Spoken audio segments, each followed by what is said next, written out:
At dito nga sa may bagong labas na Ola, within 3 minutes lang daw ay pasok na agad ang ilo-loan mo sa may GCash account mo. At pwedeng bayaran ng 91 days ang 15,000 mo. Ayan, service fee ay 0 lang. At ang 30,000 pesos mo ay pwede daw bayaran dito ng 180 days. At ang babayaran mo lang is 31,620. So ito is bagong-bago lang nakita ko yung ads sa may Messenger at napakaganda ng ino-offer. So i-check natin kung ito ba ay talagang legit. Napapasok agad sa may GCash natin yung ilo-loan natin. At kung matagalan nga ba talaga yung pagbabayad. Kasi mali naman natin, meron nang lumabas na talagang legit. Kaya subukan na natin ngayon. Pero syempre kung bago ka pa lang dito sa my YouTube channel ko ay huwag mong kalimutang mag-subscribe at pindutin mo na din yung notification bell para lagi ka maging updated sa mga next uploads ko. At sumali ka na din sa aking GCash giveaway at sa aking dalawang cellphone giveaway for the month of December. Kung paano sumali, kailangan lagi ka lang updated sa mga ina-upload ko at huwag mo akong kalimutang i-PM sa Facebook page ko. Yan, ganun lang kasimple, kaya sumali na kayo.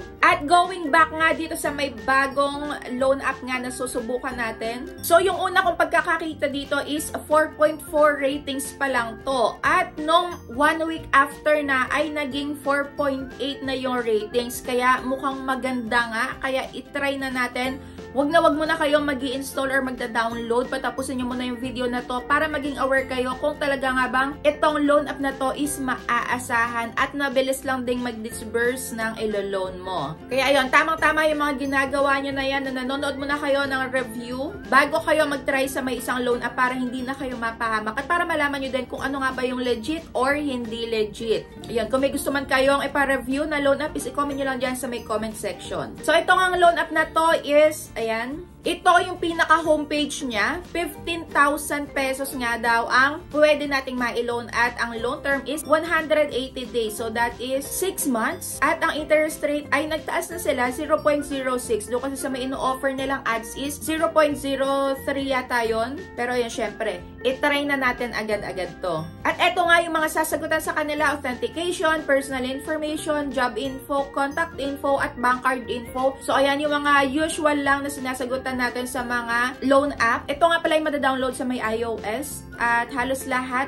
same sila ng process. Saka yung mga IDs na hinahanap at wala na silang selfie with ID. Diba dati ganun talaga pagka nag-selfie with ID ka ay naku naglo-loan to. At dito wala na talaga. Kagaya dun sa mga previous din na ginagawa ko ng review, so wala nang selfie with ID. At dito hindi ka hahanapan ng Facebook link mo or Facebook profile mo. Ayan yung name mo sa Facebook, so wala dito. At sa may profession naman, pwede daw ang student, unemployed, housewife, pero kailangan mo pa din ditong ilagay yung work experience, monthly income, salary type, salary day, job type. Ayan. Sa iba kasing loan app pagka nilagay ko ay student, unemployed, hindi na kailangang sagutan pa itong work experience at work details. Ayan, housewife, kailangan mo pa rin pala talagang lagyan yung work experience, monthly income, salary type, salary day, job type. Sasagutan nyo pa din. At eto na naman po tayo sa may work experience, diba? Sabi ko lagi, more than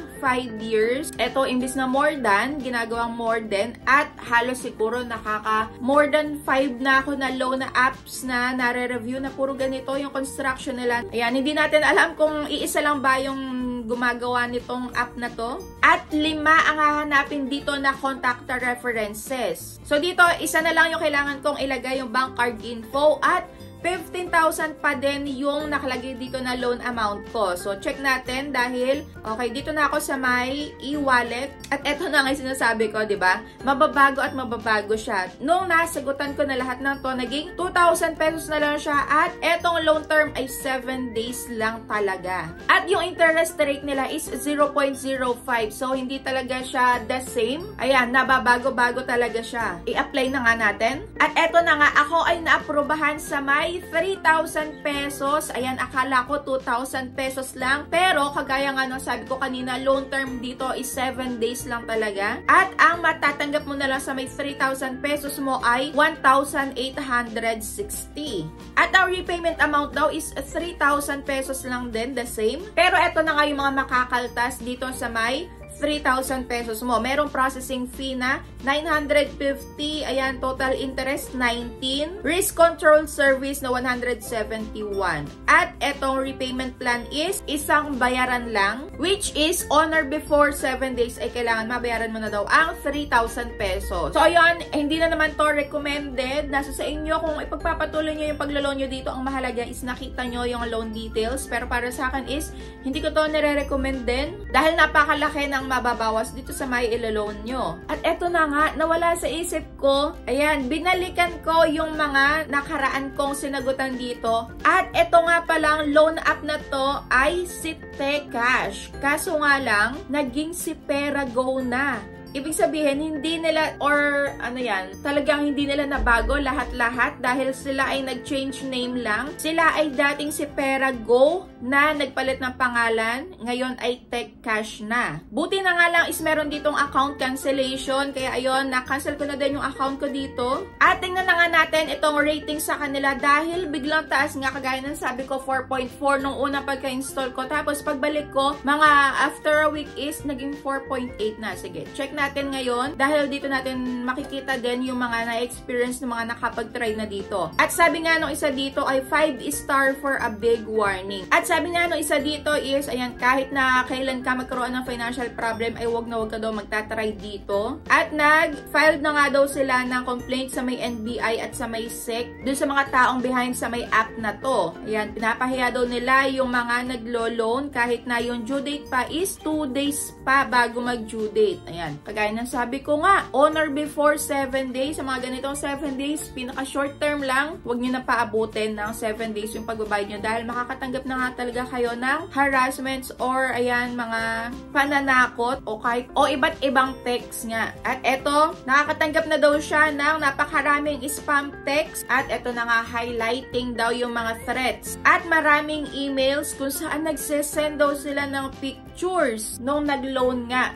gamit din yung information nila. At ito, tama nga din yung sinabi ko kanina dahil, ayan, na-surprise daw siya dahil they don't take you into more difficulties. Ayan, madali lang yung proseso nga at wala na silang marami pang mga hinahanap na requirements. Kaso nga lang, this is not the best loan app kasi ang sabi niya dito is best loan app so far. Ayan, siguro bago-bago pa lang ito na naglo-loan online kaso nga lang tinanggap niya kahit na ganong malaki yung makakaltas dun sa may loan niya. At sabi pa nung isa dito, this app is originally Perago and changed their name couple of times na pala. Yan, maraming beses na pala sila dito nagpalit ng pangalan sa App Store. At your recent name is Peso Quick. Okay? So may nakita siguro sila din na ads na Peso Quick. At yung kanilang collector or agent daw ay nagsesend sa may email at sa may text kahit na hindi mo pa due date. Ayan, same siya na experience doon sa may isa kanina. Sesendan ka daw ng picture at ayan, tatakutin ka na ipopost sa may social media para lang makapagbayad ka sa kanila.